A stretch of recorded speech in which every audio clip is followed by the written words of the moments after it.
Welcome, class. My name is Justin, and this is part one of a five-part module series on this CEU course, which talks about optimizing sports nutrition to improve performance and recovery in college baseball.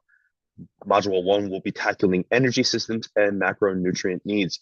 This is an intermediate level course that is suitable for dietitians, coaches, and trainers looking to enhance and improve their understanding of sports nutrition. There will be three learning objectives for Module 1. As well, there will be a quiz with an optional reflectional prompt that will be provided at the end of this presentation. Answers for those questions will be provided in the link below, as well as sources that will be utilized and were used for all modules in this series.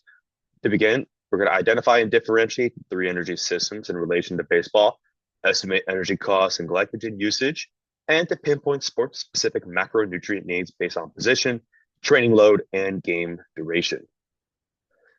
Now, we're going to tackle the energy systems. Baseball is an intermittent sport as it combines short, explosive movements with long rest periods. With this in mind, we're going to look at the ATP system. It's the immediate energy system used for high intensity, short duration work, roughly 10 to 15 seconds, uses stored ATP and PCR that accounts for roughly 80% of short duration activity.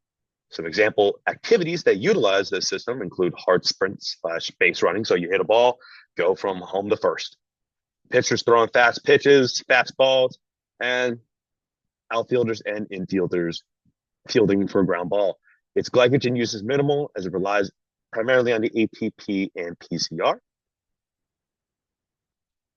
Its energy cost is low, but repeated plays can add up in total energy cost.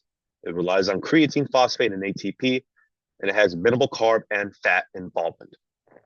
Now for macronutrient targets, these are some recommendations to fuel athletes to properly fuel athletes for this system.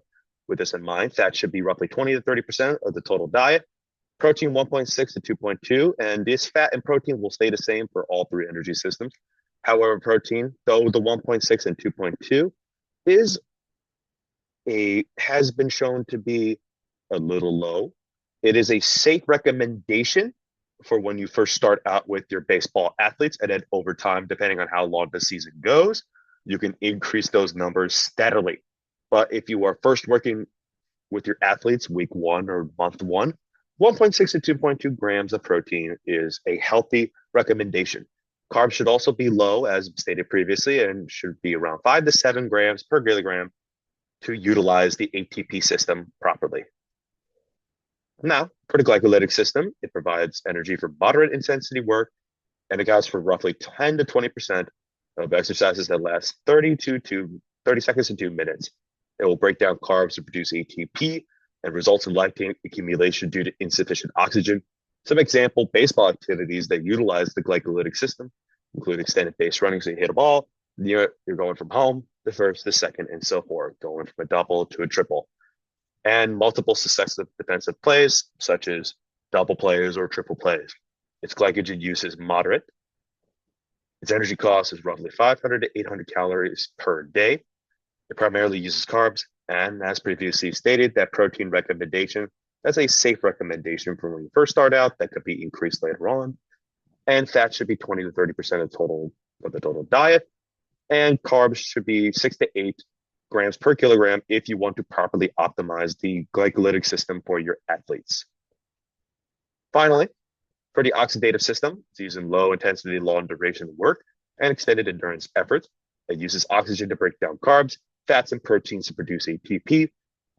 The oxidative system accounts for roughly 5 to 10% of low intensity, long duration work and is used to support recovery.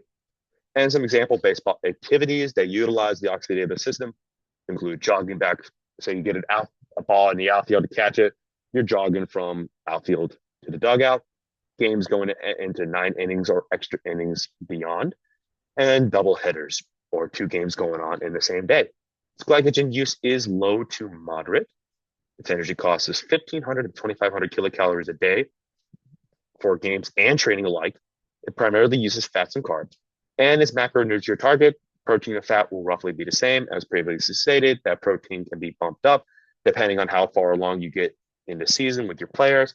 And if you want to optimize the oxidative system, 6 to 10 grams per kilogram of carbs, depending on the positional demands and the type of player that you work with and the other scenarios listed previously.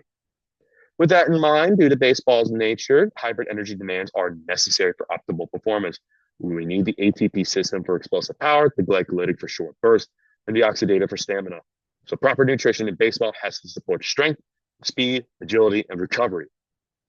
And as well, you need a proper macronutrient balance that is crucial for baseball athletes.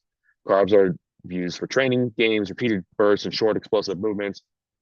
So there's a good range that you could utilize carbs depending on the oxidative system you want to tackle, depending on the type of activity you want to tackle.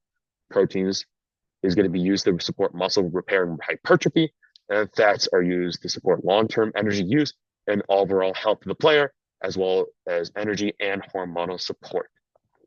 With that in mind, it's time for the quiz. It will be a mixture of multiple choice and short form answers with a reflectional prompt, optional reflectional prompt in the end. I'll give you guys time to look at the 5 questions. And while I am doing this, as stated previously, all questions will be answers to the questions will be provided in the link below, as well as sources used for all 5 modules.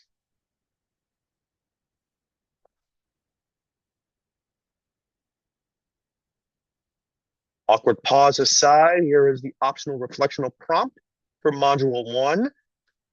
And with this in mind, while I give you time to look over the prompt, thank you all for watching. I hope you have a great day. And coming up next will be Module 2 of the CEU course.